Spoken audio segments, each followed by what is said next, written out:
السلام عليكم ورحمة الله وبركاته. إن الحمد لله نحمده ونستعينه ونستغفره ونعوذ بالله من شرور أنفسنا وسيئات أعمالنا. من يهده الله فلا مضل له ومن يضلله فلا هادي له. أشهد أن لا إله إلا الله وحده لا شريك له وأشهد أن محمدا عبده ورسوله صلوات الله وسلامه عليه وعلى آله وصحبه وسلم تسليما كثيرا. يا أيها الذين آمنوا اتقوا الله حق تقاته ولا تموتن إلا وأنتم مسلمون. يا أيها الذين آمنوا اتقوا الله وقولوا قولا سديدا يصلح لكم أعمالكم ويغفر لكم ذنوبكم ومن يطع الله ورسوله فقد فاز فوزا عظيما. أما بعد، فإن أصدق الحديث كتاب الله وخير الهدي هدي محمد صلى الله عليه وسلم وشر الأمور محدثاتها وكل محدثة في دين الله بدعة وكل بدعة ضلالة. معاشر الآباء والأمهات والإخوة والأخوات, kembali kita panjatkan puja-puji syukur kehadirat Allah Subhanahu wa taala atas berbagai limpahan nikmat karunia-Nya, termasuk diberikannya taufik kepada kita untuk menimba ilmu syar'i, mengikis kejahilan dari diri kita. Salawat dan salam kita haturkan kepada Nabi tercinta termulia Muhammad sallallahu alaihi wasallam. Begitu pula kepada keluarga beliau, para sahabat setia beliau. Jamaah yang saya hormati, pada kesempatan lalu kita telah berbicara tentang asma Allah Al-Afu. Akan tetapi di luar buku mini kita. Sekarang kita kembali ke pegangan kita untuk mengulas sedikit tentang asma Allah Al-Afu, zat sebagai zat yang maha pemaaf. Di sini dikatakan asma Allah Al-Afu disebutkan 5 kali dalam Al-Quran. Di antaranya dicontohkan pada surah An-Nisa ayat 43, Innallaha kana afuwan ghafura.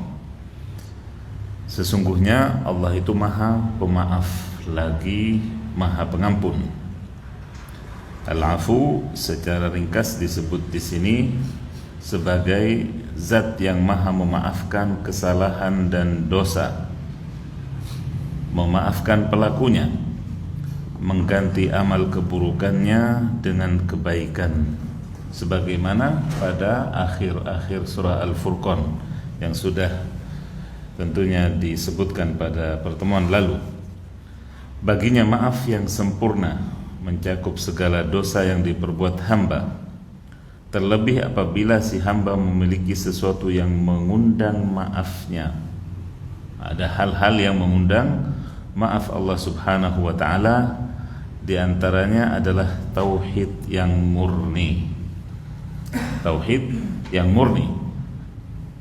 Dalilnya adalah hadithul bitaqah, hadis kartu la ilaha illallah, di mana disebutkan bahwa akan ada seorang hamba yang sedang dihisab, kemudian dia merasa sudah dirinya akan binasa. Kemudian disebutkan bahwasanya justru orang tersebut dibela dengan apa? Kamu lupa bahwa dirimu punya tauhid atau kalimat la ilaha illallah. Kemudian dihadirkan kalimat tauhid tersebut untuk ditaruh di neraca kebaikannya, sehingga menjadi beratlah neraca kebaikannya. Kemudian orang tersebut lolos dan lulus dari hisab. Kemudian juga hal yang mengundang maaf Allah di sini juga adalah taubat. sebagaimana Nabi katakan, at-taibu kaman la dzambalah, kaman la dzambalah, at-taibu minadz dzambi kaman la dzambalah. Orang yang bertaubat ya, dari dosanya seperti orang yang tidak berdosa. Kemudian al-istighfar atau istighfar ini juga akan mengundang maaf Allah Subhanahu wa taala, dan ini dicontohkan oleh Nabi alaihi salatu wassalam melalui sabda dan perbuatannya, di mana disebutkan dalam Sahih Bukhari dan Sahih Muslim bahwasanya Nabi alaihi salatu wassalam tidak kurang dari 70 sampai 100 kali beristighfar setiap harinya. Kemudian amal soleh ini juga mengundang maaf Allah Subhanahu wa taala, dan bagian dari konsekuensi bertaubat. Seseorang ketika bertaubat dan kembali meminta ampun, memohon maaf kepada Allah Subhanahu wa taala, biasanya akan lebih giat dia beramal soleh. Ketika dahulunya dia sering atau bolong-bolong sholatnya atau puasanya, maka ketika dirinya telah bertobat, orang tersebut biasanya akan memperbanyak sholat sunnah, akan memperbanyak puasa sunnah. Begitu pula kalau Allah berikan kelebihan harta, dia tidak hanya mencukupkan diri dengan zakat, tidak, akan tetapi dia akan ingat akan sedekah, kemudian infak dan lain-lain. Baik, jamaah yang dirahmati Allah, manfaat beriman kepada asma Allah yang satu ini, yaitu al-afu. Yang pertama adalah tawassul dan memohon maaf akan berbagai dosa dan kekurangan hamba dengan asma ini, sebagaimana doa malam Lailatul Qadar yang warid dari hadis Aisyah radhiyallahu anha, ketika beliau bertanya kepada Rasulullah, ya Rasulullah, kalau kira-kira saya bisa menebak atau tahu kalau malam ini Lailatul Qadar, apa yang harus saya ucapkan? Maka Nabi bimbing, katakanlah Allahumma innaka afuwun tuhibbul afwa fa'fu anni. Ya Allah, sesungguhnya Engkau Maha memaafkan, mencintai maaf, maka maafkanlah diriku. Inilah riwayat yang sahih. Sedangkan tambahan karim adalah tidak valid atau tidak benar penisbatannya kepada Rasulullah sallallahu alaihi wasallam. Yang kedua, manfaat dari asma al-afu ini adalah memaafkan orang yang menzalimi kita dan masa bodoh terhadap orang yang jahil. Nah, memaafkan orang yang menzalimi kita dan memaafkan ini tidak mudah. Minta maaf saja sulit, apalagi memaafkan. Akan tetapi hampir semua nabi ya diberi sifat oleh Allah, di antara kelebihan sifat atau akhlak mulianya adalah memaafkan. Nabi Yusuf bagaimana memaafkan saudaranya yang 10 yang membuat dirinya terlunta-lunta di masa kecilnya. La tasriba alaikumul yaum yaghfirullahu lakum. Itu kata Nabi Yusuf. Tidak ada sudah tuding menuding, salah menyalahkan di hari ini. Semoga Allah mengampuni kalian. Subhanallah, jiwa besar seorang Nabi Allah Yusuf. Begitu pula Nabi kita alaihissalatu wassalam, lebih dan lebih ketika penaklukan kota Mekah. Bagaimana Nabi alaihissalatu wassalam ya, memasuki kota Mekah dengan tawadhu, dengan rendah hati, rendah diri di hadapan Allah Subhanahu wa taala, di mana para pengganggu, para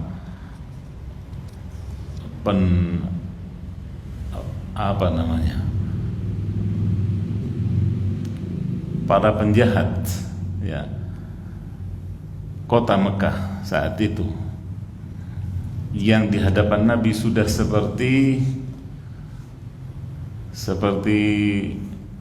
semut yang tidak punya kekuatan apa-apa. Sedang Nabi alaihissalam adalah di puncak kekuatannya. Namun ketika Nabi menanyakan kepada mereka, "Madza tazunnuna anni fa'ilun bikum?" Kalian kira mau kuapakan? Kata Nabi. Akan aku apakan kalian? Maka kafir Quraisy, ya, dengan kehinaan mereka pada saat itu mengatakan, "Akhun karim ibnu akhin karim."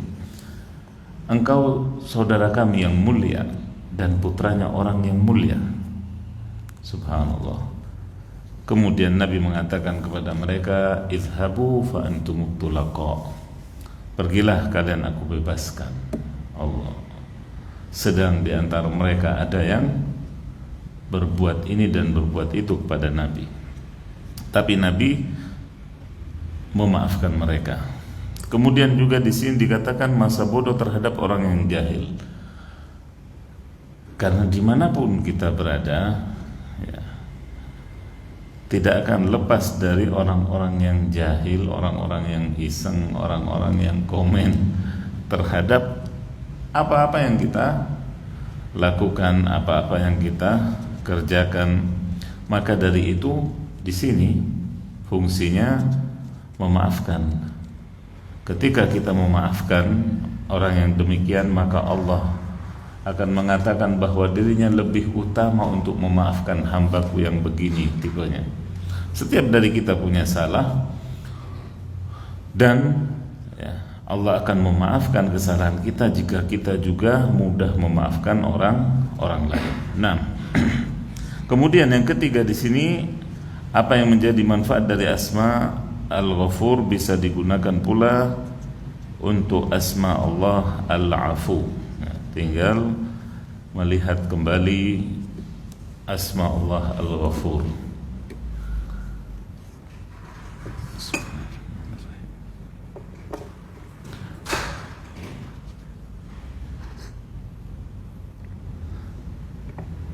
Baik, jamaah yang dirahmati oleh Allah, kemudian kita beralih kepada asma Allah berikutnya, Al-Wahhab.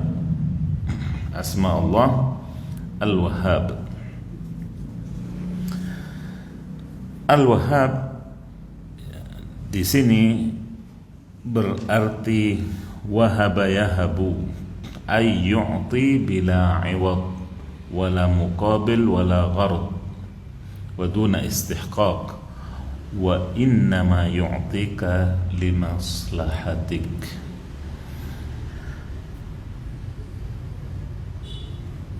Artinya wahaba yahabu adalah memberi tanpa ganti,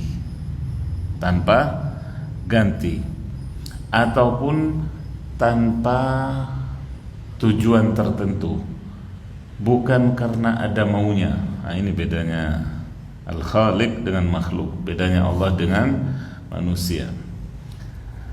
Tanpa meminta ganti ataupun ganti rugi ataupun imbalan.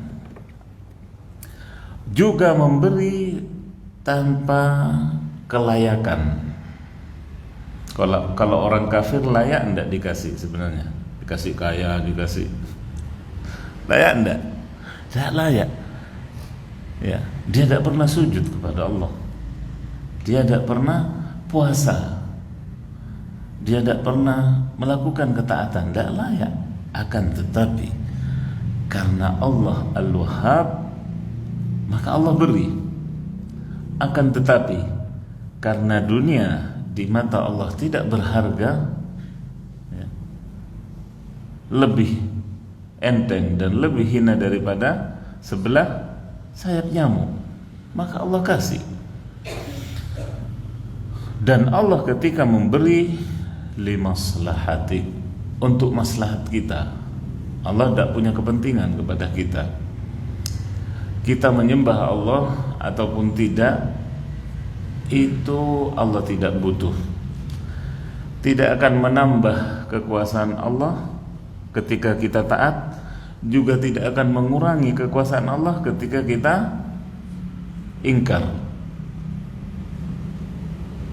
Kekuasaan Allah tetap. Kemudian satu poin berkenaan dengan asma Allah Al-Wahhab ini, bahwasanya di dalam Al-Quran ketika Allah menceritakan pemberian anak atau keturunan, Allah selalu memakai asmanya ini. Dan Nabi Ibrahim, Zakaria dan yang lainnya itu selalu juga menggunakan asma ini ataupun fi'ilnya ketika dalam bentuk kabar. Maksudnya, baik, ketika Allah memberi kabar kepada kita tentang kejadian Nabi Ibrahim, bagaimana terlambat atau telat punya anak, Allah katakan pada surah Al-An'am ayat 84, wa wahabna lahu ishaqa wa ya'quba kullan hadaina, maka kami berikan kepadanya Ishak, kemudian Ishak nantinya akan punya anak namanya Yakub. Kedua-duanya kami beri petunjuk, maksudnya akan jadi kami jadikan nabi juga. Kemudian ketika berbicara tentang karunia-Nya dalam urusan keturunan pula, Allah nyatakan yahabu liman yasha'u inatha wa yahabu liman yasha'u dzukura. Surah Asy-Syura ayat 49. Allah memberi bagi siapa yang dikehendaki anak-anak wanita, dan memberikan bagi yang Dia kehendaki anak-anak laki-laki. Allah katakan memberi di sini, bukan yun'im atau yu'ti, karena anak itu mahdu fadlim minallahi ta'ala, semata-mata karunia dari Allah, dan itu bentuk Allah mendekat kepada hambanya dengan pemberian anak. Meskipun Allah tidak butuh kepada hambanya, tapi agar hambanya itu apa? Merasa dekat dari Allah Subhanahu wa ta'ala. Oleh karena itu, pada ayat-ayat yang juga mengandung asma Allah Al-Wahhab disebutkan 3 kali dalam Al-Quran. 1 kali bergandengan dengan asma yang lain, sedangkan 2 berdiri sendiri. Pada surah Al-Imran ayat 8, dalam bentuk doa yang Allah ajarkan, Rabbana la tuzigh qulubana ba'da idh hadaitana wa hab lana min ladunka rahmah innaka antal wahhab. 1, berdiri sendiri. Ya Rabb, jangan Engkau gelincirkan hati kami sesudah Engkau beri petunjuk, dan berilah bagi kami dari sisimu rahmat, sesungguhnya Engkau Maha Pemberi, Al-Wahhab. Kemudian yang kedua, pada surah Shad ayat 9, Allah nyatakan am indahum khazainu rahmati rabbikal azizil wahhab. Di sini bergandeng dengan asma Allah Al-Aziz. Apakah mereka punya khazanah rahmat Rabbnya yang maha perkasa lagi maha pemberi. Kemudian yang ketiga adalah doa Nabi Sulaiman. Doa Nabi Sulaiman pada surah Shad ayat 35. Qala rabbighfirli wa habli mulkan la yanbaghi li ahadin min ba'di innaka antal wahhab. Ya Rabb, ampuni aku, kata Nabi Sulaiman, dan berikan kepadaku kekuasaan yang tidak engkau berikan kepada siapapun sesudahku. Bayangkan, sesungguhnya engkau adalah zat yang maha pemberi. Di sini permintaan tidak ada yang mustahil bagi Allah. Dan Nabi Sulaiman tahu itu, meyakini itu, sangat meyakini itu, dan juga mempraktekkannya. Bayangkan permintaannya, sebelumnya dan sesudah aku kasihkan kepadaku kekuasaan yang sebelumnya belum ada orang yang punya, juga sesudahku jangan kau kasih lagi, kasihkan sama aku saja. Bayangkan, itu yang diminta oleh Nabi Sulaiman. Allah kasih, iya. Ya. Di antaranya adalah apa?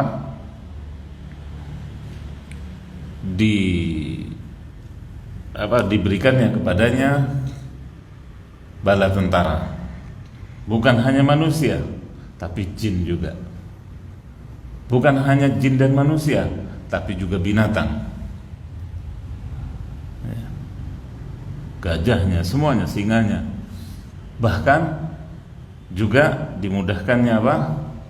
Angin yang bisa dia perintah. Dan tidak ada sekarang, kalau sekarang dikatakan apa pasukan militer terkuat di dunia, ada jinnya enggak, tanya? Hah? Ada. Malah bisa dilipat sama jinnya. Disesatkan.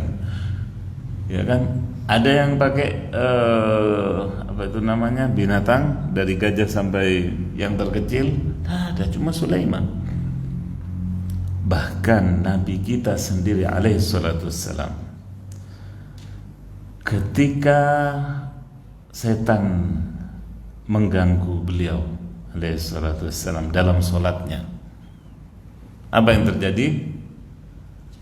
Nabi kita mencekiknya, ya kan? Mencekiknya sampai keluar liurnya setan itu, dan aku rasakan dinginnya, kata Nabi. Ini keistimewaan bagi Nabi kita. Tapi kemudian apa? Aku teringat, kata Nabi, permintaan Sulaiman ini, dan aku sungkan, makanya aku lepas. Bayangkan, subhanallah. Aku udah enak sama kakakku Sulaiman, ya, salafku, pendahuluku.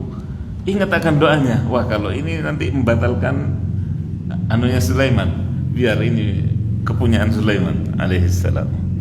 Subhanallah, tawaduknya Nabi kita alaihi salatu wassalam luar biasa.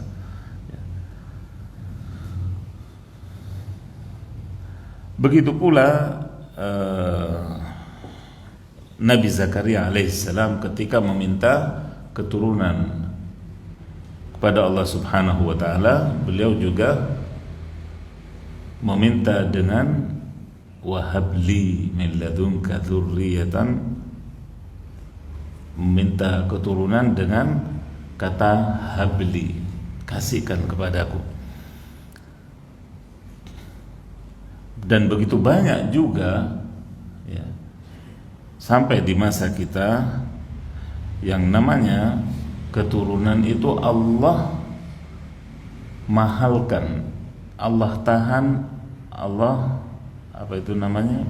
atur, sehingga sebagian dari pasangan itu tidak langsung Allah berikan keturunan, dan bisa copy paste doanya Nabi Zakaria di awal surah Maryam, ya. Dimana kalau menurut kedokteran, periksa sana periksa sini, mungkin semuanya normal, baik suaminya atau istrinya, hanya saja Allah belum berkenan memberi. Allah belum berkenan memberi. Semuanya normal ya, sudah dicek, sudah check up, sudah segala macam. Akan tetapi ketika Al-Wahhab belum ngasih, jangan harap. Bahkan ada di antara pasangan yang 5-10 tahun tidak punya anak, kemudian masing-masing mencari jalannya sendiri. Yang suaminya nikah lagi, berpisah, yang suaminya nikah lagi, langsung punya anak. Yang istrinya menikah lagi, langsung punya anak. Karena Al-Wahhab belum berkehendak pada pasangan pertamanya. Dan itulah pemberian Allah Subhanahu wa ta'ala kepada siapa? Liman yasha, bagi yang Allah kehendaki. Jadi pemberian itu bukan di tangan manusia, bukan karena kehebatan kita. Semua ini ya, karena az-dzul wal inkisar lillah. Allah menguji dan ingin melihat bagaimana kita ya, meminta, merengek kepadanya ya, dan juga merendahkan diri di hadapannya.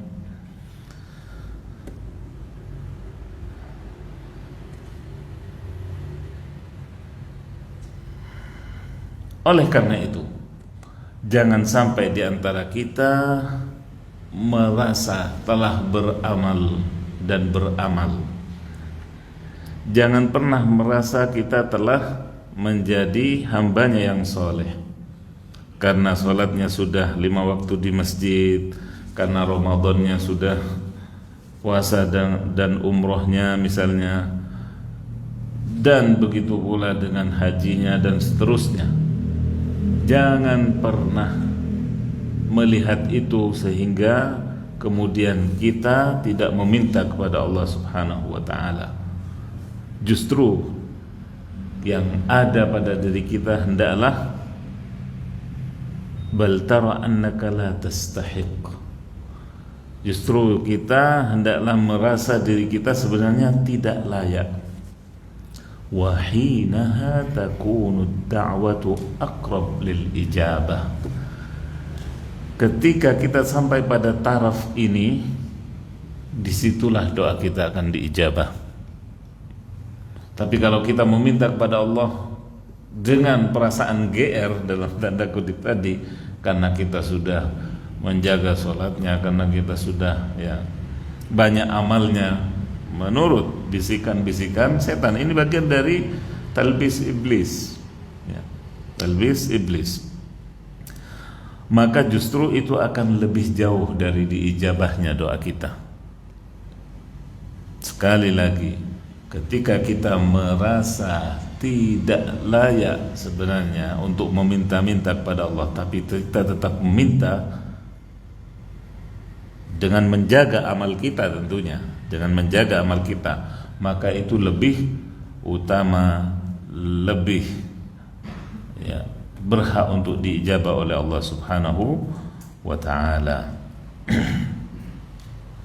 Nah, Imam At-Tabari rahimahullah berkata tentang asma Allah Al-Wahhab ini, ayil mu'ti ibadahu at-tawfiq was-sadada lis-sabat 'ala ad-din wa tasdiqil kitabi wa tasdiqil mursalin. Bahwasanya Allah lah Al-Wahhab di sini maksudnya pemberi hamba-hambanya taufik, kesuksesan, bimbingan, wassadad, dan ketepatan dalam mengambil keputusan, dalam ya, memilih pilihan yang tepat ya, pekerjaan, pasangan, rumah, dan seterusnya. Lissabat, juga untuk tegar dalam taat kepada Allah, untuk istiqomah. Ini dari Al-Wahhab, di atas agama, juga keimanan kepada Al-Quran dan para Rasul.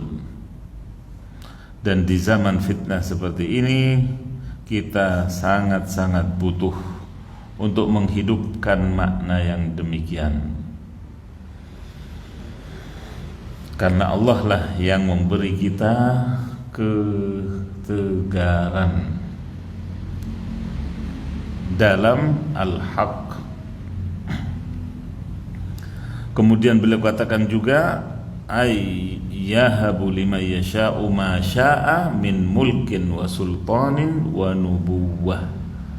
Ketika beliau mengomentari firman Allah, Rabbana la tuzigh qulubana tadi, permintaan doa agar tidak digelincirkan hati kita.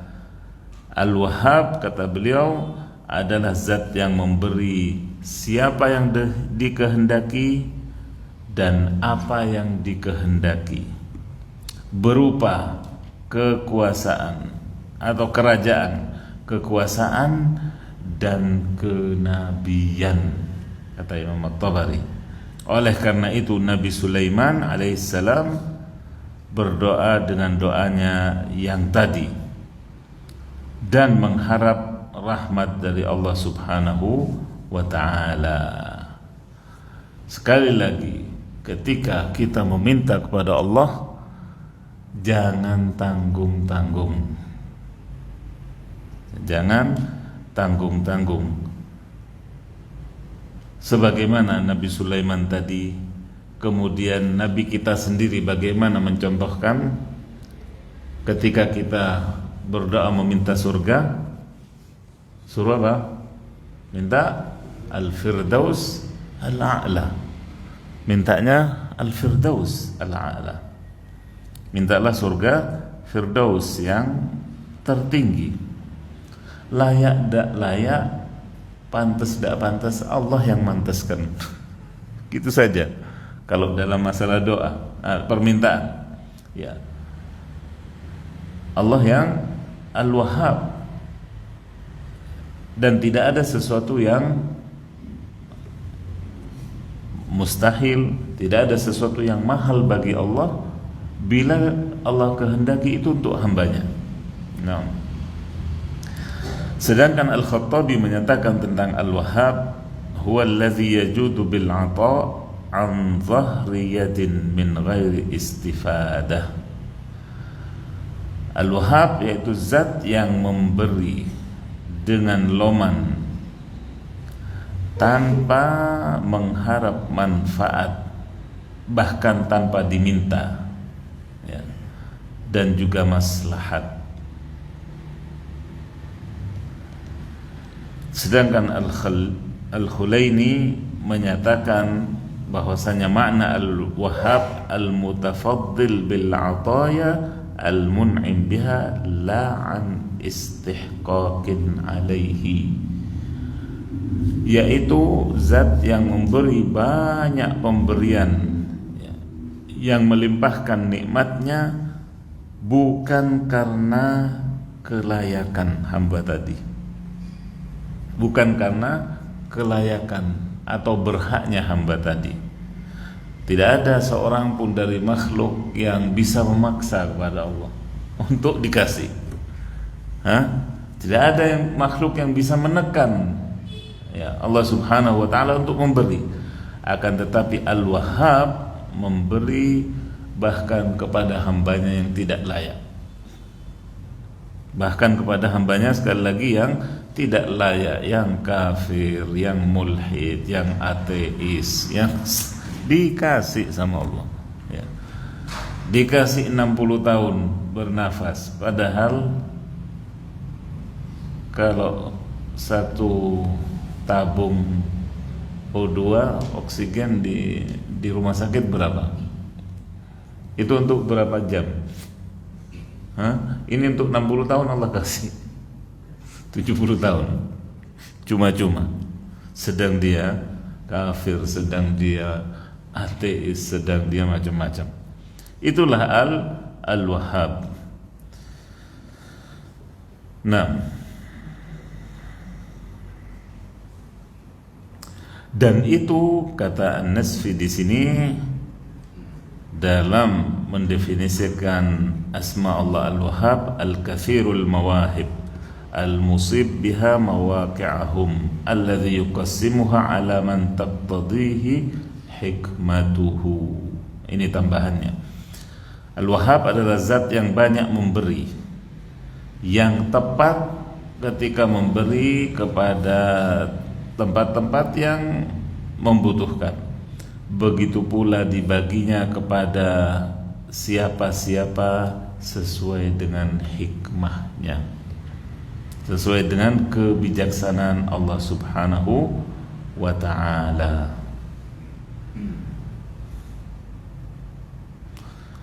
Sedangkan Ibnul Qayyim dalam Nuniyahnya mengatakan wa kadzalikal wahhabu min asma'ihi fanzur mawahibahu madal azmani ahlas samawatil ula wal ard an tilkal mawahibi laisa yanfakkani. Ya. Begitulah Al-Wahhab termasuk asmanya, kata Ibnul Qayyim, maka lihatlah pemberian-pemberiannya sepanjang masa.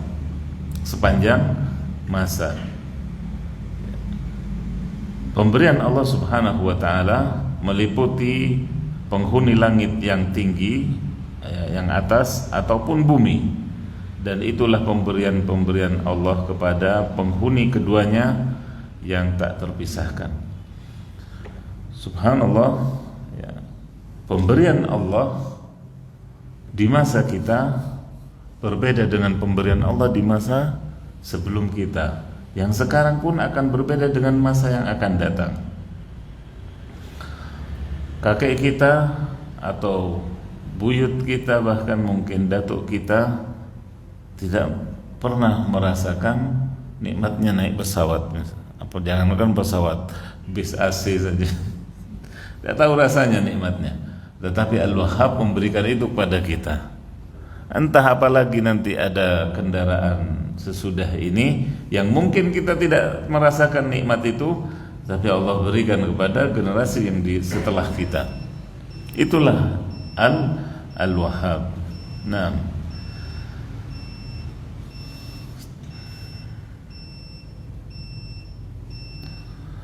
sedang Al-Wahhab juga yang memberikan anak yang saleh kepada Dawud alaihissalam. Wa wahabna li Dawud Sulaiman ni'mal 'abd innahu awwab. Dan kami berikan untuk Daud putranya Sulaiman sebagai sebaik-baik hamba. Sesungguhnya dia cepat kembali, cepat bertobat kepada Rabb-Nya. Dan betul saja sifat yang Allah berikan kepada Nabi Sulaiman, bagaimana Nabi Sulaiman ya, memotong kuda pilihan yang melalaikannya dari sholat asar. Subhanallah. Jadi kalau ada di antara kita, di antara antum ini yang melalaikan dari sholat asar karena mandiin mobilnya misalnya,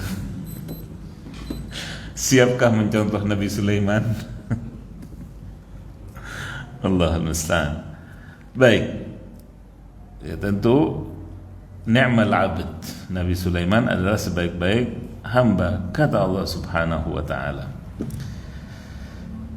Begitu pula Nabi Zakaria ketika memohon kepada Allah keturunan, maka Allah katakan fastajabna lahu wa wahabna lahu Yahya wa aslahna lahu zaujah. Sebagai pemberian dari Allah, maka kami kabulkan doanya, kata Allah, dan kami berikan untuknya Yahya setelah kami perbaiki istrinya, yaitu kesehatannya, sehingga siap untuk kemudian mengandung atau hamil dan melahirkan Yahya. Nah, begitu pula Allah berikan kepada Nabi Ayub sesudah Allah tarik, sesudah Allah ambil karunia-Nya berupa harta dan anak keturunannya, untuk kemudian diganti kembali oleh Allah dengan yang lebih. Wa wahabna lahu ahlahu wa mithlahum ma'ahum rahmatan minna, pada surah Shad ayat 43. Dan kami berikan untuknya keluarga yang seperti dulu.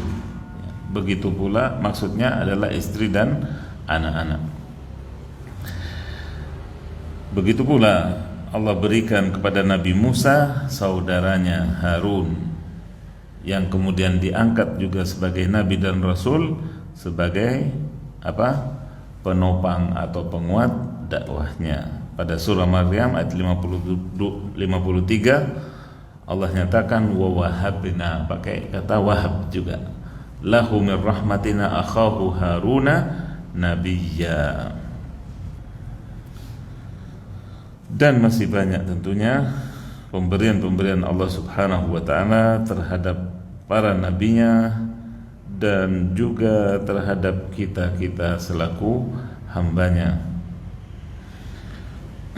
Karena waktu juga yang membatasi kita, semoga yang sedikit ini memberikan manfaat dan menggugah kita untuk tepat ketika meminta kebutuhan kita kepada Al-Wahhab dan memanggil Allah dengan Asma Al-Wahhab dalam doa-doa kita, sebagai praktek, sebagai aplikasi dari kajian kita atau pendalaman kita terhadap Asma Allah Al-Wahhab.